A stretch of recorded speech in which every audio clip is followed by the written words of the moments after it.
Hello दोस्तों, स्वागत है आप सभी का आपके अपने YouTube चैनल पर। दोस्तों, जैसा कि लास्ट वीडियो में हम क्वेश्चन कर रहे थे चतुर्भुज से रिलेटेड। चतुर्भुज में दोस्तों हमने 12 क्वेश्चन किए थे। जो शेष क्वेश्चन रह गए हैं दोस्तों उनको आगे बढ़ाते हैं। तो बहुत ही इंपॉर्टेंट क्वेश्चन हैं दोस्तों, आप पढ़िए, आपको जरूर फायदा मिलेगा, ऐसा मेरा पूर्ण विश्वास है। दोस्तों क्वेश्चन नंबर 13 की बात करते हैं। क्वेश्चन सबसे पहले पढ़ते हैं दोस्तों। ABCD एक आयत है, भुजा AB तथा BC का अनुपात 3:2 है। दोस्तों सबसे पहले एक छोटा सा आयत यहाँ बना देते हैं, समझने में थोड़ी सुविधा रहेगी। ये सिर्फ आपके समझने के लिए है, आपको एग्जाम में इस तरह नहीं बनाना, आपको सीधे क्वेश्चन करने हैं। दोस्तों ये आयत है, AB और BC का अनुपात 3:2, AB 3 और ये अनुपात 2 है दोस्तों। अब देखिए दोस्तों आगे क्या कहा इन्होंने। यदि बिंदु P भुजा AB का मध्य बिंदु, AB का मध्य बिंदु ये P है दोस्तों, देखिए ये बिंदु P है। अगर ये लंबाई 2x है, ये लंबाई 3x हुई, तो दोस्तों यहाँ से यहाँ तक की लंबाई होगी 1.5x, क्योंकि ये मध्य बिंदु है। तब साइन कोण CPB का मान ज्ञात कीजिए। साइन कोण CPB का मान ज्ञात कीजिए। C ये है दोस्तों, P ये है, ये एंगल CPB, जैसे इसको थीटा बोलते हैं, ये 90 डिग्री है। हमें ये एंगल ज्ञात करना है दोस्तों साइन थीटा होता क्या है दोस्तों, क्यों ये अभी त्रिकोणमिति में हम आपको और अच्छे से बताएंगे। अभी आप लिख लीजिए, अगर कोई समकोण त्रिभुज होता है तो दोस्तों साइन थीटा बराबर होता है दोस्तों लंब बटे कर्ण। जैसे ये समकोण त्रिभुज है, ये एंगल समकोण के साथ का दोस्तों ये एंगल थीटा होता है, तो ये दोनों एंगल जिस भुजा पर होते हैं समकोण और थीटा, दोस्तों ये तो होती है आधार और ये भुजा होती है दोस्तों लंब, दूसरी वाली भुजा। और ये समकोण के सामने भुजा दोस्तों ये होती है कर्ण। तो दोस्तों देखिए हमारे पास लंब है, लंब दिया हुआ है, कर्ण हमें ज्ञात करना। सबसे पहले इस त्रिभुज की बात कर रहे हैं, साइन थीटा क्या चाहिए हमें, लंब बटे कर्ण। लंब 2x है, ये दोस्तों कर्ण हमें निकालना है। अब देखिए दोस्तों ये लंबाई 1.5x है, ये 2x है। दोस्तों ये अनुपात निकालना है। अनुपात में अगर इन दोनों राशियों में 2 का गुना कर दें तो भी ये अनुपात चेंज नहीं होता है। अनुपात की प्रॉपर्टी है, ये हम आपको बाद में और बताएंगे। तो दोस्तों इसके लिए हमें कर्ण निकालना है पाइथागोरस प्रमेय से। पाइथागोरस प्रमेय से निकालने के लिए दोस्तों ये पॉइंट्स में हमें थोड़ी दिक्कत आएगी, तो क्यों ना इनकी वैल्यू हम डबल कर लेते हैं। तो इसकी वैल्यू कर लेते हैं 2x की जगह दोस्तों दुगुना कर देते हैं 4x और इसकी जगह कर देते हैं 3x। दोस्तों जब आधार लंब 3 और 4 होते हैं तो दोस्तों कर्ण की लंबाई होती है 5। ये 3, 4, 5 का रेशियो होता है दोस्तों लंब आधार कर्ण में। ये मैंने एक पिछली वीडियो में भी आपको बताया हुआ है, आप वहां भी से देख सकते हैं दोस्तों। इस तरीके से दोस्तों ये होता। अब देखिए दोस्तों कर्ण क्या आ गया 5x। अब साइन थीटा की वैल्यू हमें निकालनी है। लंब क्या है दोस्तों 4x और कर्ण क्या है दोस्तों 5x। x से x कट जाएगा, हमारी वैल्यू आई दोस्तों 4/5। तो आंसर होगा दोस्तों 4/5। आगे बढ़ते हैं दोस्तों। Question number 14। ABCD एक समचतुर्भुज है जिसकी भुजा AB 4 सेंटीमीटर है तथा कोण ABC 120 डिग्री है। तब विकर्ण BD की लंबाई ज्ञात करिए।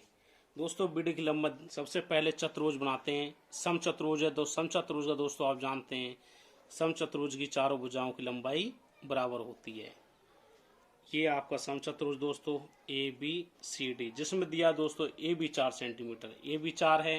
ये समचतुर्भुज है दोस्तों, ये भी 4 होगी, ये भी 4 होगी और ये भी 4 होगी। और दिया दोस्तों कोण ABC 120 है। ये कोण दोस्तों आपका 120 डिग्री है। दोस्तों विकर्ण BD की लंबाई हमें ज्ञात करनी है, यानी कि दोस्तों हमें B से D को मिलाइए, इसकी वैल्यू हमें ज्ञात करनी है। दोस्तों देखिए समचतुर्भुज है, समचतुर्भुज की प्रॉपर्टी होती है दोस्तों समचतुर्भुज के सम्मुख कोण बराबर होते हैं दोस्तों, ये हमें याद रखना है। सम्मुख कोण बराबर होते हैं। ये 120 है दोस्तों, ये भी 120 होगा दोस्तों, ये 120 है, ये 120। चतुर्भुज के चारों अंत कोणों का योग दोस्तों 360 डिग्री होता है। तो ये दोनों कोण बचेंगे दोस्तों। 360 में से इन दोनों का योग घटा देंगे तो 120 माइनस 120, तो ये बचेगा दोस्तों 120। इन दोनों कोणों का योग, लेकिन सम्मुख कोण बराबर होते हैं, तो ये दोस्तों एंगल बचा हमारा ये 60 डिग्री और दोस्तों ये भी 60 डिग्री।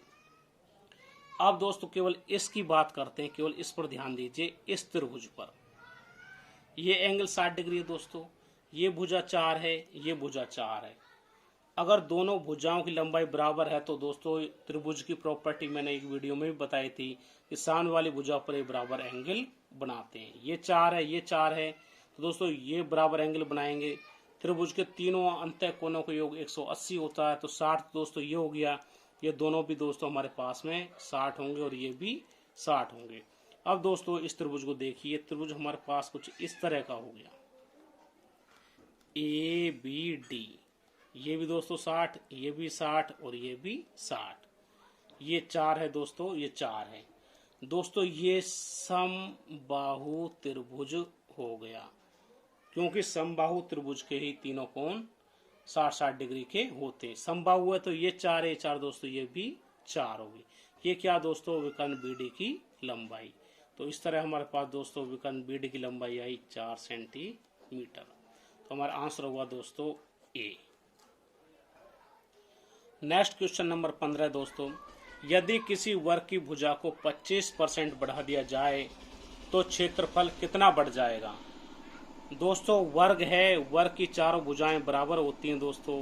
ये A है तो ये भी A होगी दोस्तों। इसको 25% बढ़ाया है तो दोस्तों ये भी 25% ही बढ़ेगी दोस्तों। वृद्धि हो रही है तो A प्लस 25% और B प्लस 25% वृद्धि हो रही है दोस्तों। इस तरह वृद्धि हो, ये हमने आयत के लिए लिखा था।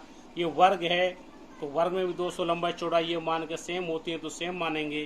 तो इसमें वृद्धि लिखवाई थी दोस्तों। फॉर्मूला आपको A plus B plus AB बटे 100, ये टोटल क्षेत्रफल में वृद्धि होगी। तो दोस्तों 25 प्लस B भी यहाँ दोस्तों 25 है क्योंकि ये वर्ग है, प्लस 25 गुना 25 बटे 100 दोस्तों ये 50 हो गया। 25 का गुना दोस्तों 25 में करते हैं तो ये होता है दोस्तों 625 बटे 100। ये हो जाएगा दोस्तों 50 प्लस 100 से भाग देना, 2 अंक बाद पॉइंट लगा देंगे दोस्तों 6.25 और ये आपका हो गया दोस्तों 56.25, जो कि हमारा दोस्तों आंसर है 56.25। कहाँ है आंसर, C इज, ये हमारा आंसर है दोस्तों। इस प्रकार बड़ी आसानी से हम निकाल सकते हैं।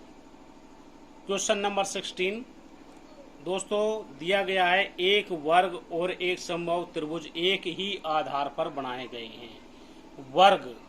वर्ग मान लो दोस्तों ये है, वर्ग की चारों भुजाएं बराबर होती हैं, प्रत्येक कोण समकोण होता है दोस्तों। ये वर्ग है, मान लो ये ABCD आपका एक वर्ग है। इसकी भुजा की लंबाई दी नहीं है, मान लो A है तो ये सभी A होंगी।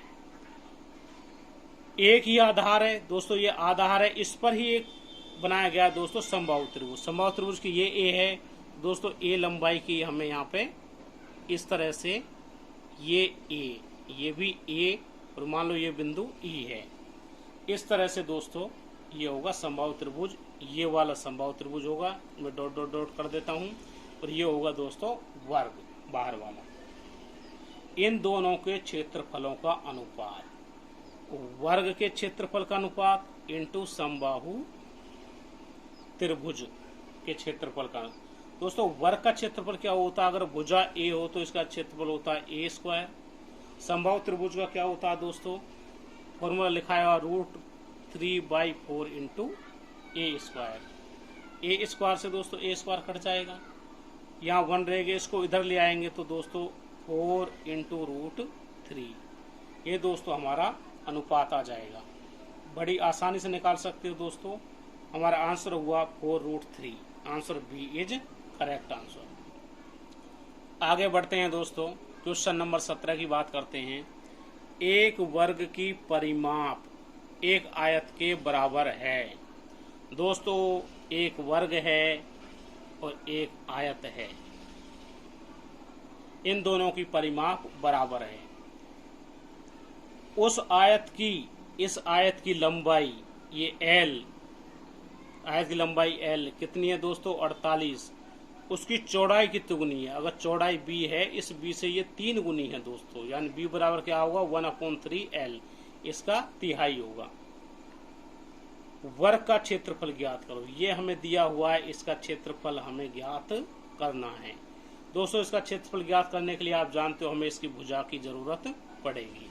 इसकी भुजा कैसे निकलेगी, इसका परिमाप और इसका परिमाप बराबर दिया हुआ दोस्तों। पहले हम इसका परिमाप निकालते हैं, इसके परिमाप से इसका परिमाप आ जाएगा, उस परिमाप से हम भुजा निकाल लेंगे और भुजा से हम इसका एरिया या क्षेत्रफल निकाल लेंगे। कैसे निकालेंगे दोस्तों, थोड़ा सा ध्यान देंगे। ये देखिए दोस्तों, आयत की बात करते हैं तो l बराबर दिया हुआ दोस्तों 48, b बराबर क्या होगा दोस्तों l/3, क्योंकि 1/3 है b। 48/3 ये हो गया दोस्तों 16। इसकी परिमाप आयत की परिमाप बात कर रहे हैं हम दोस्तों। अभी आयत की परिमाप होती है दोस्तों 2l + b, 48 + 16 कितना हो जाएगा दोस्तों 22। इसको जोड़ दीजिए, 48 और 6 होते हैं 54, 64 हो जाएगा दोस्तों। इसका करेंगे दोस्तों 128। ये होगी दोस्तों आयत की परिमाप। लेकिन हमको दिया हुआ है आयत की परिमाप और वर्ग की परिमाप बराबर है, अतः दोस्तों वर्ग की परिमाप कितनी हुई दोस्तों 128 सेंटीमीटर। अभी परिमाप की बात कर रहे हैं दोस्तों। वर्ग की परिमाप होती कितनी दोस्तों, अगर इसकी भुजा a है तो वर्ग की परिमाप होती है 4a बराबर 128। तो दोस्तों a बराबर क्या होगी 128 में इस 4 का भाग दे देंगे, 4 तिया 12 है और 4 दूनी 8, 32 सेंटीमीटर दोस्तों आ गई हमें इस वर्ग की भुजा। वर्ग की भुजा दोस्तों हमें मिल गई। वर्ग का क्षेत्रफल अब हम दोस्तों निकाल सकते हैं। क्या होता है दोस्तों a का स्क्वायर, a का स्क्वायर 32 गुना 32 दोस्तों करिए। 32 गुना 32 करेंगे दोस्तों, इसको गुना करके आप खुद कर लीजिए दोस्तों। इसका आंसर मैं आपको बता देता हूँ, आंसर आएगा दोस्तों इसका 1024 दोस्तों। क्षेत्रफल है तो ये सेंटीमीटर स्क्वायर इसकी इकाई होती है। इस प्रकार दोस्तों आपका आंसर हुआ आंसर बी। आइए दोस्तों क्वेश्चन नंबर 18 की बात करते हैं। किसी आयताकार मैदान की लंबाई और चौड़ाई में 3:2 का अनुपात है। L और B अनुपात है दोस्तों 3:2। तो मान लेते हैं दोस्तों L बराबर 3x और B बराबर 2x। ये हो गया दोस्तों 3x और 2x। यदि इसकी परिमाप 80 सेंटीमीटर है दोस्तों, परिमाप जैसा कि आप जानते हो होती क्या दोस्तों 2l + b, लंबाई और चौड़ाई को जोड़कर उसका दुगना। तो कितना होगा दोस्तों 2l कितना दोस्तों 3x + 2x, 3 और 2 5, 5 दूनी 10x। ये इसकी परिमाप हो गई दोस्तों। लेकिन परिमाप दी हुई है दोस्तों कितना 80 सेंटीमीटर, यानी कि 10x बराबर क्या है दोस्तों 80 सेंटीमीटर। तो x बराबर क्या हो जाएगा तो 0 0 कट जाएगा, x बराबर 8 सेंटीमीटर आ गई दोस्तों। इसकी चौड़ाई क्या होगी दोस्तों, चौड़ाई का देखिए क्या दोस्तों चौड़ाई दी हुई है b बराबर 2x हम लेकर चले थे और x की वैल्यू क्या दोस्तों 8 है। तो इसकी चौड़ाई बराबर 2x बराबर 2 × 8 बराबर 16 सेंटीमीटर। तो दोस्तों इस प्रकार हम बड़ी आसानी से इसको निकाल सकते हैं। इसका आंसर होगा दोस्तों, ऑप्शन में लिखना भूल गया, आंसर होगा 16 सेंटीमीटर। इस तरह दोस्तों आपको क्वेश्चन करने हैं, बहुत आसान क्वेश्चन है दोस्तों, बिल्कुल डरने की जरूरत नहीं है। छोटी सी बातों को आप ध्यान रखेंगे तो बहुत आसान से क्वेश्चन हो जाएंगे। थोड़ा सी प्रैक्टिस करिए, आपके एग्जाम का कोई भी क्वेश्चन आपसे नहीं छूटेगा, मेरा पूरा विश्वास है। और जितने भी तरह के क्वेश्चन एग्जाम आने की पॉसिबिलिटी है मैं कोशिश करूंगा उस तरह के क्वेश्चन मैं आपको उपलब्ध करवाऊं। आइए दोस्तों आगे बढ़ते हैं अगले क्वेश्चन की तरफ। दोस्तों क्वेश्चन नंबर 19, 5 वर्गों के परिमाप। दोस्तों देखिए 5 वर्गों के परिमाप 24 सेंटीमीटर, 32 सेंटीमीटर, 40 सेंटीमीटर, 76 सेंटीमीटर और 80 सेंटीमीटर हैं। उस वर्ग का परिमाप जिसका क्षेत्रफल इन पांचों वर्गों के क्षेत्रफलों के योग के बराबर हो वह क्या होगा। दोस्तों देखिए, देखने में क्वेश्चन बड़ा अजीब सा लग रहा होगा कि कैसे करेंगे। करने के लिए दोस्तों थोड़ा सा पैसेंस रखिए और स्टेप बाय स्टेप काम करें। सबसे पहले दोस्तों हमको जो दिया गया है वो लिखिए। परिमाप दिए हुए हैं दोस्तों 5 वर्गों की। सबसे पहले P1, P मतलब दोस्तों पेरीमीटर। P1 कितनी दी हुई है दोस्तों, देखिए 24। P2 कितना दिया हुआ है दोस्तों, 32। P3 दोस्तों 40। P4 दोस्तों 76 और P5 दोस्तों दिया हुआ है 80। दोस्तों ये वर्ग है। वर्ग की अगर हमें परिमाप पता हो तो वर्ग की परिमाप से हम भुजा निकाल लेंगे। भुजा कितनी होती है दोस्तों, परिमाप में 4 का भाग दे देते हैं क्योंकि चारों भुजाओं का योग ही परिमाप होती है। 4 का भाग देंगे इसमें तो दोस्तों A1 आएगी 6, इससे A2 आएगी, 4 का भाग देंगे दोस्तों 8, A3 आएगी दोस्तों 10, A4 आएगी दोस्तों 19, 19 चौके 76 होते हैं और A5 आएगी दोस्तों 20। इस तरह दोस्तों हमने इनकी भुजाओं की लंबाइयां ज्ञात कर ली। अब दोस्तों इनका एरिया निकालते हैं। A1 इसका एरिया होगा दोस्तों भुजा गुना भुजा 36। इसका होगा दोस्तों 8 8 64। इसका होगा दोस्तों A3 का 100 और इसका होगा दोस्तों A4 का 19 गुना 19 करेंगे दोस्तों, ये होता 361। और दोस्तों A5 यहाँ लिख देता हूँ, A5 होगा दोस्तों 20 गुना 20 इज इक्वल टू 400। दोस्तों क्वेश्चन का कहना है कि उस वर्ग का परिमाप जिसका क्षेत्रफल इन पांचों वर्गों के क्षेत्रफल के योग के बराबर हो। मान लो वो हमारा वर्ग है A न्यू, न्यू का मतलब जो इन सबके योग के बराबर हो। तो A न्यू का क्षेत्रफल कितना होगा दोस्तों, 36 प्लस 64 प्लस 100 प्लस 361 प्लस 400। इन सब का दोस्तों हमें योग करना है। इन सब का योग करते हैं तो दोस्तों ये आता है 961। हमें नए वाले वर्ग का क्षेत्रफल ज्ञात हो गया। नए वाले वर्ग का क्षेत्रफल ज्ञात हो। नए वाले वर्ग की भुजा AN, N का मतलब न्यू, उसकी भुजा क्या होगी दोस्तों, वर्ग का अंडर रूट ले लेंगे, अंडर रूट 961। दोस्तों 961 का अंडर रूट आप प्रैक्टिस कर लीजिए। वैसे ये होता है दोस्तों 31। ये आपको निकालना है। आगे हम कोई वीडियो अगर न्यूमेरिकल और उसकी रीजनिंग की बनाऊंगा तब मैं आपको अंडर रूट के बारे में कुछ शॉर्ट ट्रिक्स और बताऊंगा। तब तक दोस्तों आप इसको एक बार प्रैक्टिस में कर लीजिए। दोस्तों हमें AN मिल गया 31। हमें नए वाले वर्ग की क्षेत्रफल मिल गया, उसकी हमें दोस्तों भुजा मिल गई। अब दोस्तों हमें उसकी परिमाप निकालनी है। तो परिमाप दोस्तों आप जानते हो, चूंकि ये वर्ग है तो परिमाप होता है दोस्तों 4 इंटू भुजा। तो 4 इंटू भुजा क्या दोस्तों हमारी 31। तो ये कितना हो जाएगा दोस्तों, 4 एकम 4, 4 तिया 12, 124 सेंटीमीटर।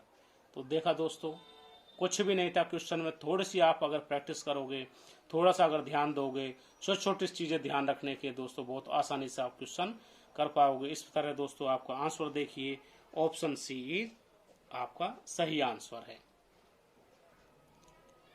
आइए दोस्तों आगे बढ़ते हैं।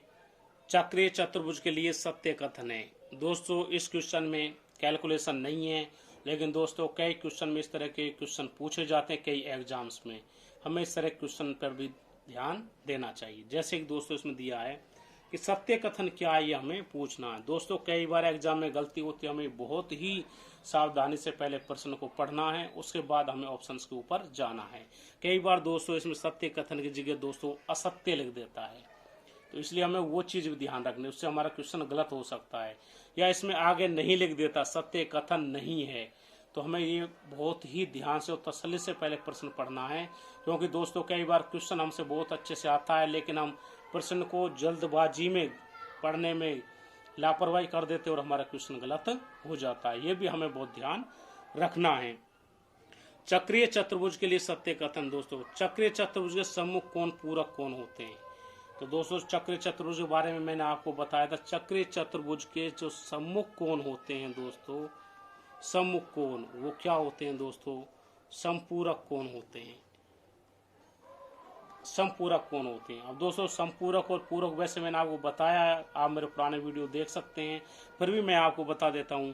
पूरक कोण दोस्तों वो कोण होते हैं अगर दो कोण हो ए और बी, उनका योग हो 90 डिग्री, तब ये दोनों एक दूसरे के पूरक कोण होते हैं।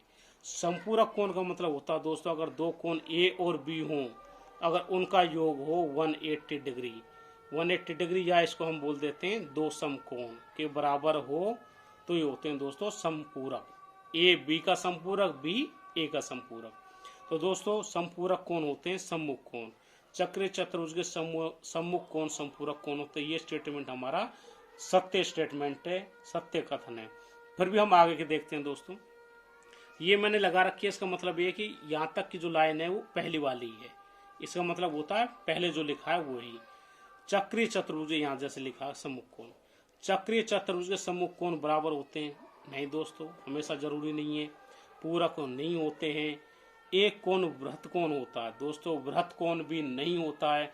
वृत्त कोण अगर एक होता है तो दोस्तों उस चतुर्भुज का नाम हमने आपको लिखवाया था, वो होता है दोस्तों अवतल चतुर्भुज होता। अगर वृत्त कोण हो तो एक कोण ही वृत्त कोण होगा दोस्तों, एक से ज्यादा कोण वृत्त कोण हो भी नहीं सकते चतुर्भुज में, वो होता दोस्तों अवतल चतुर्भुज। हम बात करेंगे दोस्तों, अब हमारा आंसर ये भी नहीं है, तो दोस्तों हमारा आंसर हुआ आंसर बी। चक्रीय चतुर्भुज के सम्मुख कोण समपूरक कोण होते हैं दोस्तों, ये हमें याद रखना है अच्छे से। नेक्स्ट क्वेश्चन दोस्तों, क्वेश्चन नंबर 21 आप देख पा रहे हो। दो वर्गों के, दो वर्ग हैं दोस्तों, परिमाप दिए हुए हैं दोस्तों 40 सेंटीमीटर और 32 सेंटीमीटर। उस तीसरे वर्ग का जिसका परिमाप, तीसरे वर्ग का परिमाप हमें निकालना है, जिसका क्षेत्रफल इन दोनों वर्गों के क्षेत्रफल के अंतर के बराबर हो। दोस्तों ध्यान रखना है, यहाँ योग नहीं है, यहाँ पर अंतर है। एक तो फर्स्ट वर्ग है दोस्तों और एक दूसरा सेकंड वर्ग है। बात करते हैं दोस्तों, फर्स्ट वर्ग का परिमाप क्या है दोस्तों, P1 दिया हुआ है दोस्तों 40 सेंटीमीटर। तो A1 इसकी एक भुजा क्या होगी दोस्तों 40/4 बराबर 10। P2 दूसरे की पेरीमीटर कितनी दी हुई है दोस्तों 32 दी हुई है दोस्तों। इसकी एक भुजा A2 क्या होगी दोस्तों 32/8 4, 4 का भाग देंगे दोस्तों 8 आ जाएगी। अब दोस्तों जो तीसरा वर्ग है उसका क्षेत्रफल इन दोनों वर्गों के क्षेत्रफल के अंतर के बराबर है, तो इसका क्षेत्रफल निकालेंगे दोस्तों। सबसे पहले क्षेत्रफल होता है दोस्तों भुजा का स्क्वायर यानी 10 का स्क्वायर बराबर 100।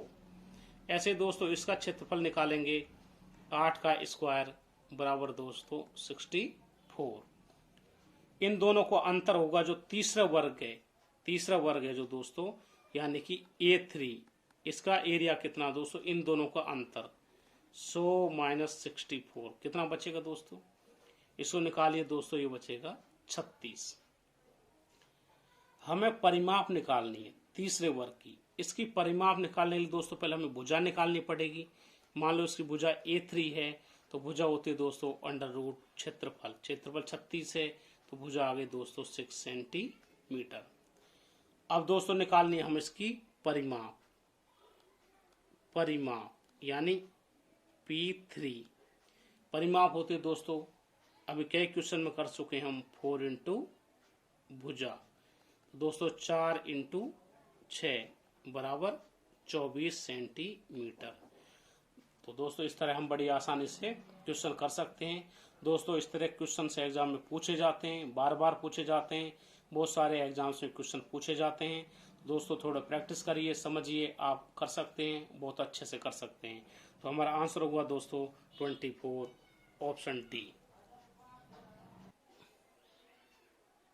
क्वेश्चन नंबर 22, यदि किसी आयत की लंबाई उसकी परिमाप में 5:16 का अनुपात है। दोस्तों आयत है, लंबाई अनुपात उसकी पेरीमीटर, परिमाप में अनुपात है दोस्तों 5:16।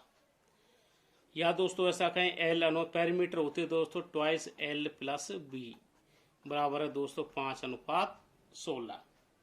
ठीक है दोस्तों, इसको ऐसे करते हैं 5:2। L कितना दोस्तों 5 + B ये होगा दोस्तों बराबर 5:16। ठीक है दोस्तों, यहाँ से देखिए दोस्तों, ट्वाइस 5 + b बराबर 16। ये होगा दोस्तों 5:16 का अनुपात है, तो उसकी लंबाई तथा चौड़ाई का अनुपात क्या हुआ। दोस्तों लंबाई तो हमें दी हुई अनुपात में, हमें चौड़ाई और इसकी निकालनी। यहाँ से देखिए दोस्तों, इसको आगे सोल्व करते हैं। 2 पंजे दोस्तों 10 + 2b बराबर 16। यहाँ से दोस्तों 2b आ जाएगी, 10 को इधर ले जाएंगे, इसमें से घटा देंगे 6। यहाँ से दोस्तों, यहाँ से देखिए b बराबर आ जाएगा दोस्तों 3। हमें क्या चाहिए था दोस्तों, लंबाई और चौड़ाई का अनुपात। l कितना लेके चले थे दोस्तों, 5 दिया हुआ है, और b आया हमारा 3। तो दोस्तों लंबाई और चौड़ाई का अनुपात आया हमारे पास में, आप देखिए 5:3। Option C is correct answer. तो दोस्तों बहुत ही आसान बढ़िया क्वेश्चन था। आगे बढ़ते हैं दोस्तों, चलिए दोस्तों आगे बढ़ते हैं। क्वेश्चन नंबर 23, यदि चक्रीय चतुर्भुज की भुजाओं की लंबाई ABCD हो। चक्रीय चतुर्भुज जैसा कि दोस्तों आपको बताया हुआ है, चक्रीय चतुर्भुज वो चतुर्भुज होता है जिसके चारों शीर्ष एक वृत्त के ऊपर स्थित होते हैं। इस तरह का कोई चक्रीय चतुर्भुज होता है। इनकी लंबाइयां दी हुई हैं दोस्तों ABCD, और बताया दोस्तों अर्ध परिमाप S हो तो चक्रीय चतुर्भुज का क्षेत्रफल क्या होगा। दोस्तों अर्ध परिमाप S, दोस्तों जब त्रिभुज पढ़ते हैं तो उसमें हीरा का सूत्र पढ़ते हैं त्रिभुज का क्षेत्रफल निकालने के लिए, लेकिन प्रैक्टिकली हम जब ऑब्जेक्टिव क्वेश्चन करते हैं तो उसका यूज हम बहुत कम करते हैं, क्योंकि उसमें कैलकुलेशन बहुत ज़्यादा होती है। ये उसी से रिलेटेड क्वेश्चन है दोस्तों। अर्ध परिमाप होती है दोस्तों सभी भुजाओं का योग, ये परिमाप है। अर्ध का मतलब आदि परिमाप, A + B + C + D/2 बराबर S, ये होती है दोस्तों अर्ध परिमाप। दोस्तों त्रिभुज में हम क्षेत्रफल निकालते हैं तो वहां भी उसमें और इसमें एक भुजा का अंतर है। तो त्रिभुज का क्षेत्रफल दोस्तों हीरा का सूत्र आपको याद हो तो इस तरह होता है दोस्तों, S - A S - B S - C √। क्योंकि त्रिभुज के 3 भुजाएं होती हैं, 3 शीर्ष होते हैं, उस हिसाब से ये होती है दोस्तों। चतुर्भुज के लिए दोस्तों इसमें एक और बढ़ जाता है S - D, ये क्षेत्रफल निकालने का। और चतुर्भुज में भी दोस्तों एक इसके लिए है चक्रीय, ये हमें विशेष ध्यान रखना है दोस्तों। चक्रीय चतुर्भुज का क्षेत्रफल हम इस तरह भी ज्ञात करते हैं। इसके लिए अब दोस्तों ऑप्शन देखते हैं। ऑप्शन इज ए में देखते हैं S - A S - B S - D, ये है, ये √ है दोस्तों। यहाँ पे इन्होंने पावर 1/2 दी है, 1/2 का मतलब भी दोस्तों √ ही होता है। दोस्तों ये हमारा ऑप्शन सही है। सेकंड ऑप्शन में देखते हैं दोस्तों S - A S - B 1/3, क्यों क्यूब रूट नहीं होता है इसलिए ये गलत है। हाफ ऑफ ये दोस्तों ये भी गलत है। इसमें दोस्तों ये दिया है ना √ है, कुछ भी नहीं है दोस्तों, ये भी गलत है। इस तरह दोस्तों हमारा आंसर होगा ऑप्शन ए। तो दोस्तों चतुर्भुज के बारे में हम काफ़ी क्वेश्चन कर चुके हैं और मुझे उम्मीद है कि इससे बाहर आपका क्वेश्चन एग्जाम में नहीं जाएगा। आप इनको अगर दोस्तों अच्छे से पढ़ोगे तो निश्चित है आपके क्वेश्चन सही हो जाएंगे, आपके क्वेश्चन गलत नहीं होंगे। दोस्तों पहले थ्योरी पढ़िए फिर क्वेश्चन करिए, इसके अलावा और भी जहाँ आपको क्वेश्चन मिलते हैं उनकी प्रैक्टिस करिए, आपके क्वेश्चन दोस्तों जरूर हल होंगे। मन में विश्वास बनाए रखिए। दोस्तों आपको वीडियो कैसा लगा हमें बताते रहिए, हमें कमेंट्स करिए, और दोस्तों चैनल को सब्सक्राइब करिए, शेयर भी करिए, जिससे आपके और भी जो साथी हैं वो भी इस वीडियो का फ़ायदा उठा सकें। और दोस्तों तैयारी करते रहिए, हम आपको और वीडियो बनाएंगे और भेजते रहेंगे, आप देखते रहिए और दोस्तों अच्छे से तैयारी करिए। वीडियो देखने के लिए बहुत बहुत धन्यवाद। आप सभी के लिए बहुत बहुत शुभकामनाएं।